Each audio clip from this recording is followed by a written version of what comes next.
Hello students, BSc part first physics की इस class में आपका स्वागत है। मैं associate professor Nathu Singh, government PG college Karauli physics department से मैकेनिक्स की इस क्लास में आज गैलीलियन ट्रांसफॉर्मेशंस को हम लेते हैं।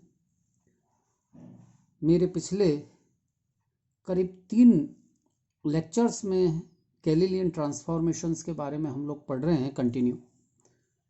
विद्यार्थियों, गैलीलियन ट्रांसफॉर्मेशन दो जड़त्वीय निर्देश तंत्रों के मध्य किसी बिंदु की स्थिति के निर्देशांकों के परस्पर संबंध होते हैं।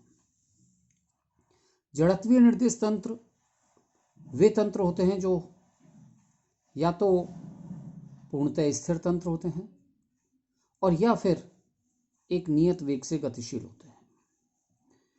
तो नियत वेग से गतिशील तंत्र जड़त्वीय तंत्र कहलाते हैं। स्थिर तंत्र जड़त्वीय तंत्र होते हैं और जड़त्वीय तंत्र वे तंत्र होते हैं जिनमें जड़त्व का नियम, संवेग का नियम पूरी तरह से पालन हो, यानी कि गतिशील कण पर कोई अतिरिक्त बल कार्यरत प्रतीत न हो। तो इस तरह के जड़त्वीय निर्देश तंत्रों में हम ये मान के चलें तो ये डिफरेंट केसेस हम देखते हैं। इन डिफरेंट केसेस में हम ये माने कि S एक स्थिर तंत्र है और स्थिर तंत्र सदैव जड़त्वीय तंत्र होता है। S डैश हम एक कोई दूसरा तंत्र लें जो नियत वेग v से गतिशील है।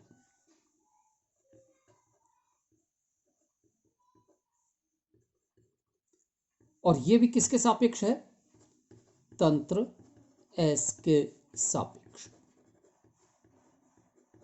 गति कर रहा है। S डैश तंत्र है, v वेग से गति करता है और v वेग का मान हम देखें तो v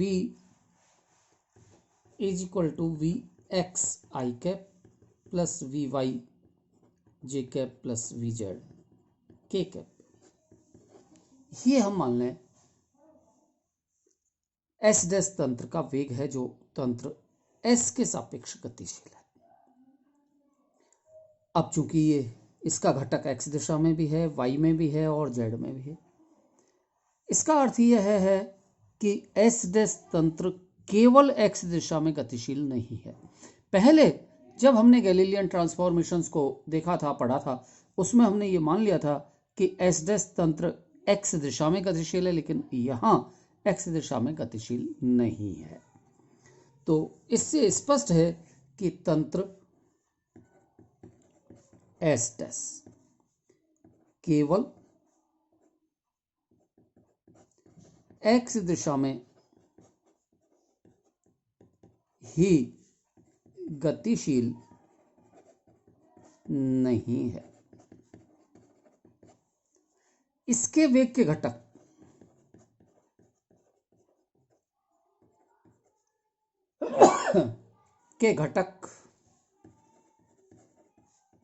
Vx, Vy, Vz हैं, जो निश्चित रूप से ये x दिशा में, y दिशा में और z दिशा में है। t बराबर 0 समय पर S तंत्र या S डैश तंत्र S पर ही है। इसका अर्थ यह है कि ये दोनों तंत्र एक ही स्थान पर हैं, लेकिन जैसे जैसे समय शुरू होता है ये v वेग से गति करता है। तो v वेग हम इसको इस तंत्र में इस तरह से निरूपित करें कि ये t बराबर 0 पर तो दोनों तंत्र यहां पर होंगे, लेकिन यहां से ये v वेग से गतिशील है। और जब ये v वेग से गतिशील है, ये वेग v है।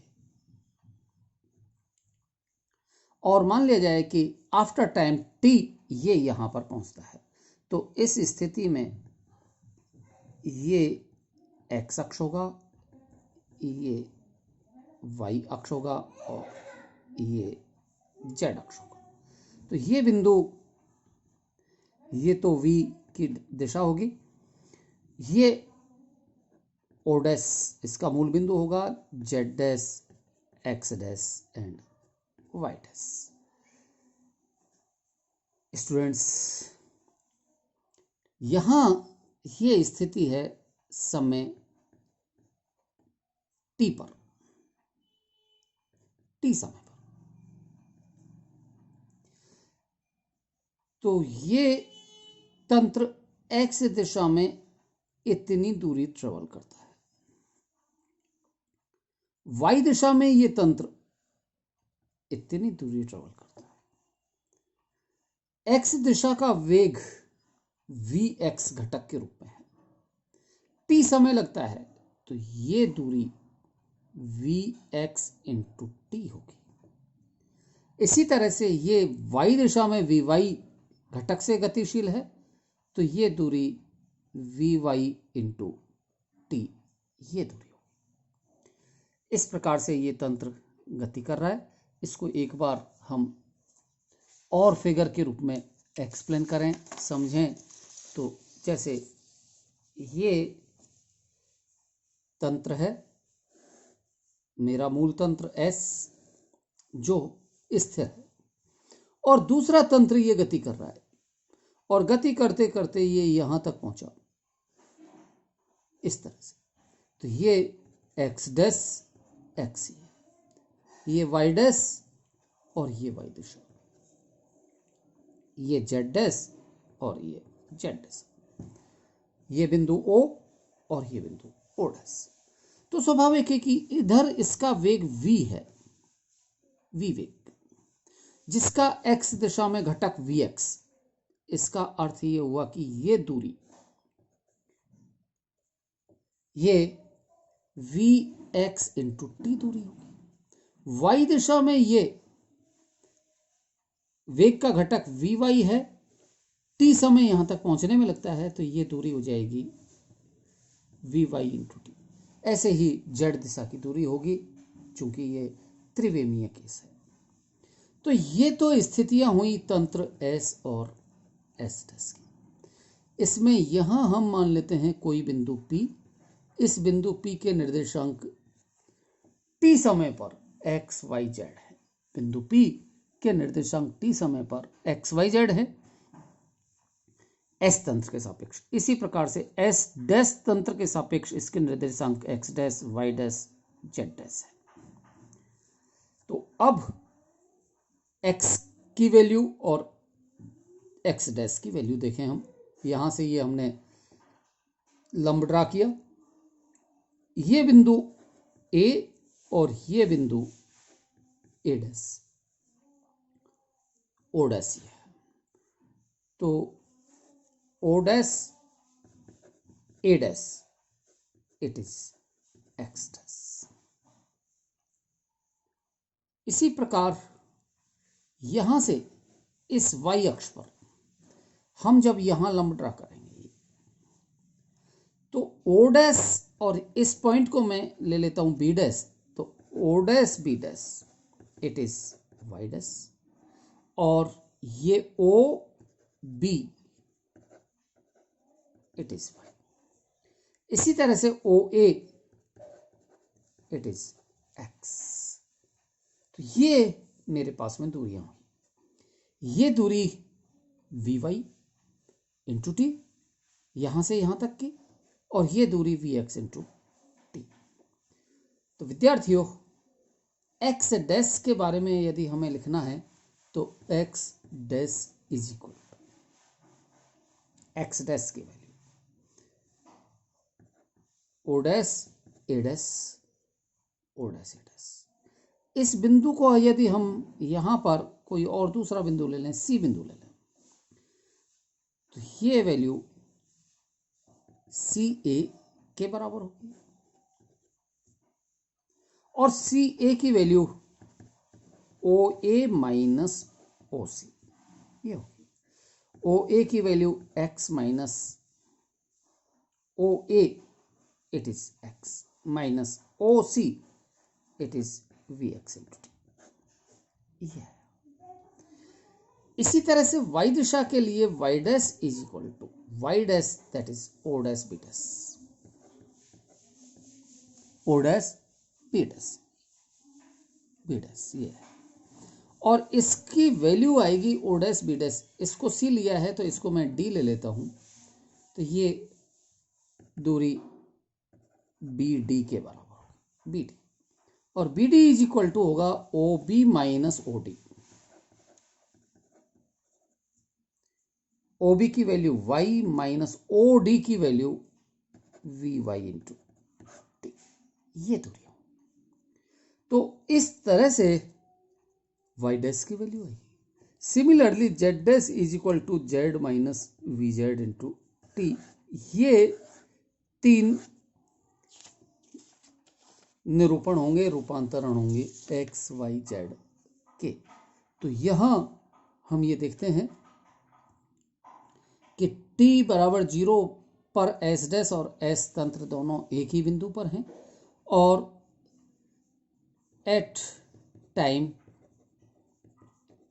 t पर s डैश तंत्र का मूल बिंदु o डैश पर है, मूल बिंदु o डैश पर है। अब हम किसी बिंदु की स्थिति का निरूपण करें इस तंत्र में, जो मैंने अभी आपको रफ में बताया था कि मान लिया जाए ये बिंदु P बिंदु है, और इस P बिंदु के निर्देशांक x y z तंत्र S में है, x dash y dash z dash ये तंत्र S डैश में है। तो यहाँ से जब मैं ये लंब डालता हूँ तो ये इस बिंदु को A पर काटता है, इसको A डैश पर काटता है। इसी तरह से यहाँ पर मैंने ये लंब डाला तो ये मैंने C बिंदु ले लिया, इधर जब मैंने ये लंब डाला है तो ये मैंने D बिंदु ले लिया, और एक में लंब यहाँ से ये डाल दिया, तो ये B डैश और ये बिंदु D। तो अकॉर्डिंग टू फिगर, चित्र से OA इज equal to x, O dash A dash is equal to CA is equal to x dash.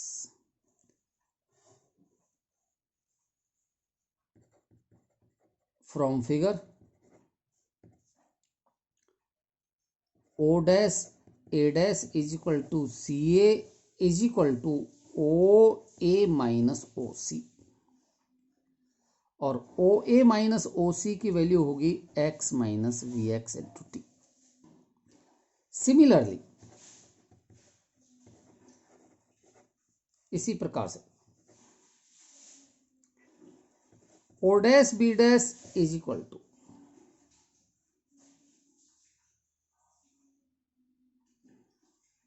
y dash, और O डैश B डैश का मान है BD के बराबर, फिगर से BD, and OB is equal to y। तो यहां पर भी y dash is equal to y minus Vy into t, और इसी तरह से z घटक z dash is equal to z minus Vz into t. तो मेरे पास में एक मान ये, दूसरी वैल्यू ये, और तीसरी वैल्यू ये। इस प्रकार गैलीलियन रूपांतरण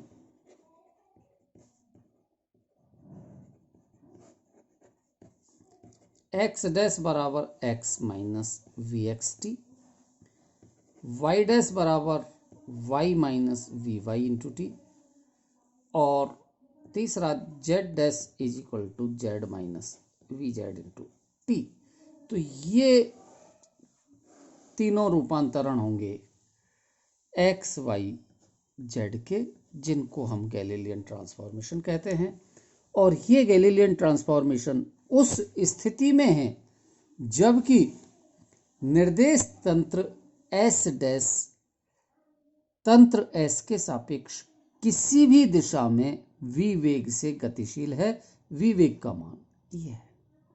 तो यहाँ सिर्फ और सिर्फ समझने का केवल यही एक बिंदु है कि तंत्र जब गति करता है तो एक तो स्थिर तंत्र ये है, दूसरा जब गति करेगा ये तंत्र, तो ये इस दिशा में गति कर रहा है, यूं गति करता हुआ जा रहा है। किसी समय पर यहाँ ओ बिंदु, तो ये बिंदु ओ डैश बिंदु हो जाएगा। तब ये बिंदु ओ टी बराबर 0 समय पर, ये बिंदु ओ डैश टी समय पर है, टी समय पर।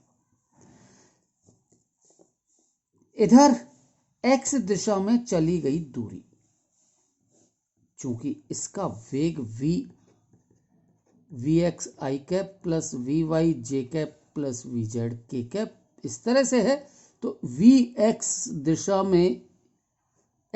में इसका वेग वी एक्स है, इसलिए ये दूरी वी एक्स इंटू लगा समय टी होगी। और जब मैं किसी बिंदु की स्थिति की बात करूंगा, ये कोई बिंदु P हो जिसके निर्देशांक x y z हो, या x dash y dash z dash हो, ये S तंत्र में, ये S डैश तंत्र में, तो यहां से जब मैं ये लंब डालता हूं तो ये पूरी दूरी तो होती है x दूरी, आप सारे विद्यार्थी जानते हैं x अक्ष की दूरी, तो ये तो आएगी x। और इसी तरह से S डैश तंत्र के लिए ये दूरी आएगी x dash. So x dash is equal to x minus ये दूरी। इस प्रकार से ये ट्रांसफॉर्मेशंस हमें प्राप्त होते हैं। x dash is equal to ये x dash is equal to x minus v x into t, ये x डैश की वैल्यू, इसी प्रकार y डैश और z डैश ये माना। तो ये गैलीलियन ट्रांसफॉर्मेशंस हैं, और ये गैलीलियन ट्रांसफॉर्मेशन उस स्थिति में है जबकि तंत्र S डैश स्थिर तंत्र S के सापेक्ष किसी भी दिशा में गतिशील हो। अब हम केस सेकंड देखते हैं। केस सेकंड, तो इट्स द पेज 15। ये पेज उस तरह से हैं जबकि आपको पीडीएफ के रूप में ये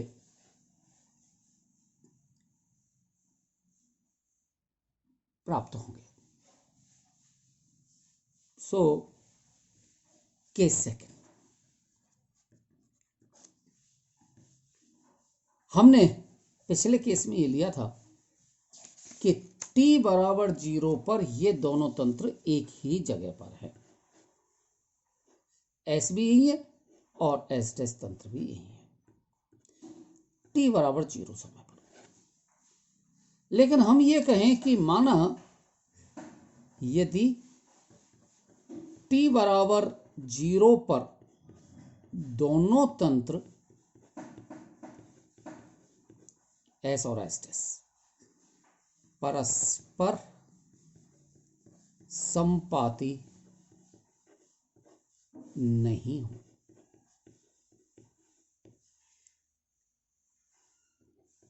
तब गैलीलियन रूपांतर, ये बात है कि t बराबर 0 पर दोनों तंत्र संपाती नहीं है। तो विद्यार्थियों, यहां पर हम ये देखें कि ये मान लिया जाए S तंत्र है और ये S डैश तंत्र है जो t बराबर 0 पर स्थित है। ये तंत्र S, ये तंत्र S डैश। ये स्थिति t बराबर 0 और हमेशा ये तो स्थिर तंत्र है। ये t बराबर 0 की स्थिति है इस जगह पर, और इस जगह के निर्देशांक हम मान लेते हैं मूल बिंदु ये o डैश, इस बिंदु का इसका मूल बिंदु O, तो इस o डैश के निर्देशांक में मान लेता हूं x y z यहां पर है। तो ये o डैश ये अगर स्थिति सदिश r है तो विद्यार्थियों vector r is equal to होगा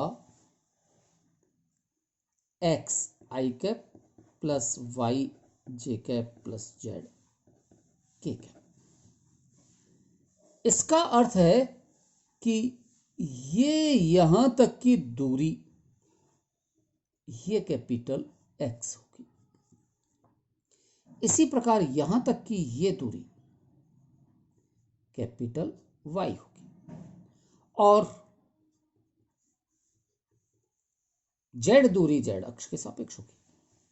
जो भी ये X अक्ष, ये X डैश अक्ष और ये Y डैश अक्ष, it is Y, Z and Z dash. So these are the representations at time t. यहां तक की तो ये t समय t बराबर 0 समय पर है। अब हम ये कहें कि माना S डैश तंत्र t बराबर 0 पर O डैश बिंदु पर स्थित है और इसकी स्थिति है, ठीक। यदि यह तंत्र कौन सा, यदि तंत्र S डैश तंत्र S के सापेक्ष v वेग से किसी भी दिशा में गतिशील है,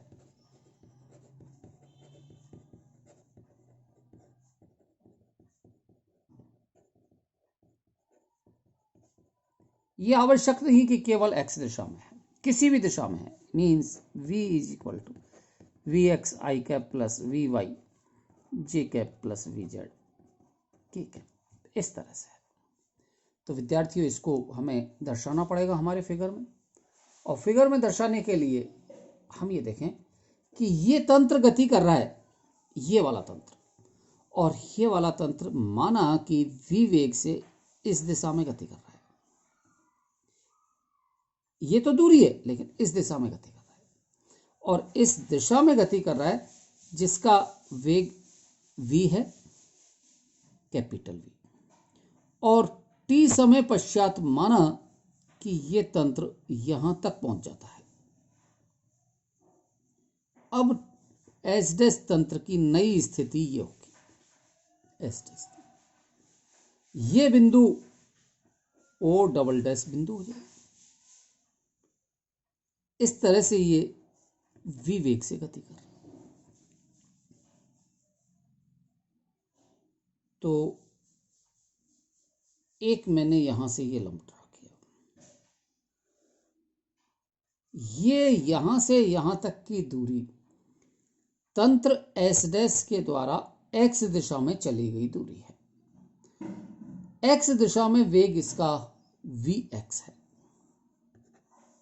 v is equal to we x i cap plus v y j cap plus v z k cap. तो x दिशा में वेग vx है, t समय तक ये चलता है, तो ये दूरी होगी vx into T, vx into T. अब हम मान लेते हैं कि यहां कोई बिंदु P है जिसके निर्देशांक x y z ये तंत्र S में है, और x dash y dash z dash ये तंत्र S डैश के सापेक्ष। तो इस x डैश तंत्र के सापेक्ष ये x डैश अक्ष होगा, इधर की ओर ये y डैश अक्ष होगा, S। तो यहां से जब मैं इधर इस पर लंब डालूंगा तो ये इसको A बिंदु पर काटता है, इसको ये A डैश बिंदु पर काटता है, और इन बिंदुओं को मैं ले लेता हूं P Q और ये बिंदु A, इस तरह से। तो विद्यार्थियों निर्देशांक x की वैल्यू क्या होगी, ये जो मैंने बिंदु P के निरूपण में x लिया है, P के निरूपण में x, इस x की वैल्यू s तंत्र के सापेक्ष है, x दिशा में दूरी, तो ये दूरी स्वाभाविक है कि ये दूरी होनी चाहिए OA। So x is equal to OA, ये दूरी है, और ये दूरी होगी OP plus PQ plus QA।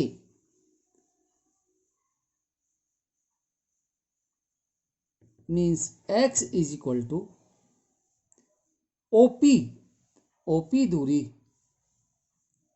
Capital X के बराबर,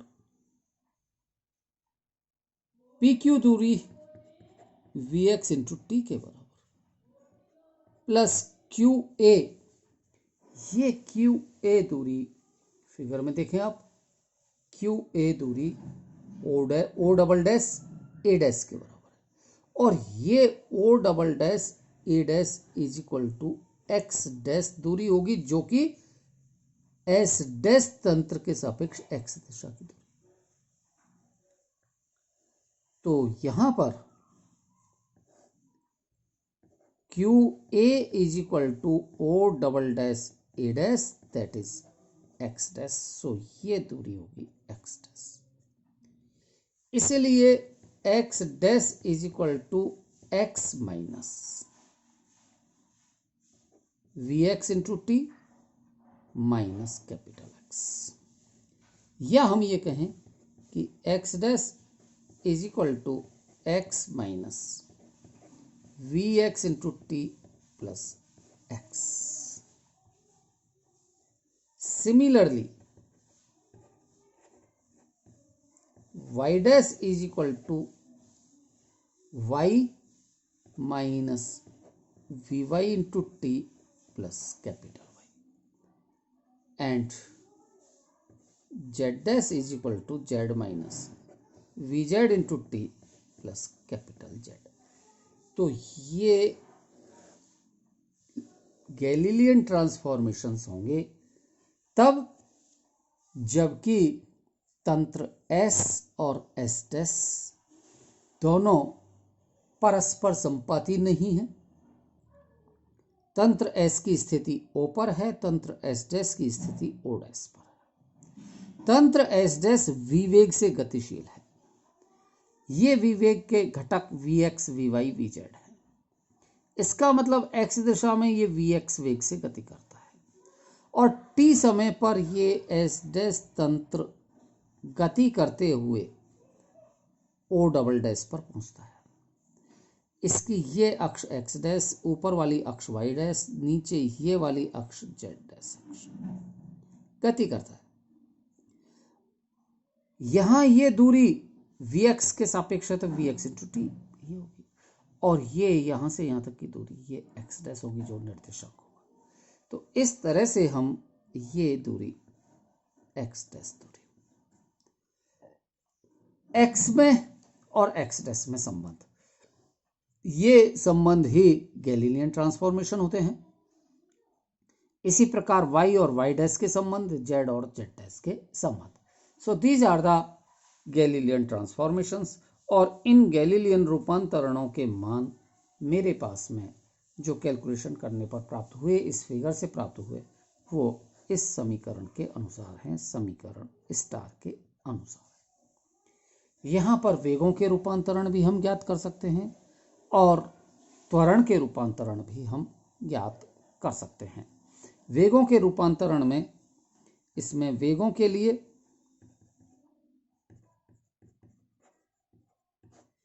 एक बार t के सापेक्ष डिफरेंशिएशन करेंगे, Vx डैश आएगा, ये Vx आएगा, ये कैपिटल Vx आएगा, t के सापेक्ष डिफरेंशिएशन 1, और capital X, capital Y, capital Z ये कांस्टेंट टर्म होंगी, इनकी डिफरेंशिएशन 0 हो जाएंगे। और दूसरी बार के डिफरेंशिएशन में त्वरण की बात करेंगे। त्वरण, तो त्वरण के लिए भी जैसा मैंने पहले बताया था, यहाँ ये डबल डिफरेंशिएशन x का होगा, यानी कि ax dash is equal to ax, और यहाँ vx बचा था, इसका डिफरेंशिएशन 0 हो जाएगा, ये पहले ही 0 हो गया, तो ये A X dash is equal to X, A Y dash is equal to A Y और A Z dash is equal to A Z. तो वेगों के लिए तो जो वैल्यूज आएंगी V X dash is equal to we X, पहला ये घटक, इससे minus capital V X, T का टी के सापेक्ष डिफरेंशिएशन 0 और एक्स का डिफरेंशिएशन, चूंकि एक्स कांस्टेंट है तो ये 0 हो जाएगा। ऐसे ही Y dash V Y dash is equal to V Y minus capital V Y, V Z dash is equal to V Z minus capital V Z. तो ये वेगों के रूपांतरण हो गए और डिफरेंशिएशन से। और जब इसका आगे डिफरेंशिएशन टी के सापेक्ष करेंगे तो ये घटक 0 हो जाएंगे क्योंकि ये कांस्टेंट है, तो केवल यही रह जाएंगे। और उस स्थिति में A X dash is equal to A X, A Y dash is equal to A Y, A Z dash is equal to A Z. इसका अर्थ ये हुआ कि त्वरण में कोई अंतर नहीं है, यानी कि कण की गति त्वरण रहित गति होगी। और जब त्वरण एक समान है, इनको बल से गुणा कर देंगे तो एफ डैश का मान एफ के बराबर होगा, यानी कि कोई अतिरिक्त बल कार्यरत नहीं होगा। तो नियत वेग से गतिशील तंत्र सदैव जड़त्वीय तंत्र होते हैं। ये चाहे किसी भी दिशा में गतिशील हों, चाहे ये साथ साथ गति करें या साथ साथ गति ना करें, ये हमेशा जड़त्वीय तंत्र होते हैं। इन पर कोई अतिरिक्त बल कार्यरत नहीं करता, अतिरिक्त बल कोई कार्य नहीं करता है। तो ये जड़त्वीय निर्देश तंत्रों का केस है। इस प्रकार गैलीलियन ट्रांसफॉर्मेशन आज ये कंप्लीट होते हैं। विद्यार्थियों, गैलीलियन ट्रांसफॉर्मेशन से संबंधित जो क्वेश्चंस हैं वो क्वेश्चन भी मैं अगले लेक्चर में आपको बताऊंगा, और उसके कुछ एप्लीकेशन हैं संवेग के लिए और ऊर्जा के लिए। Then we will see in next lecture.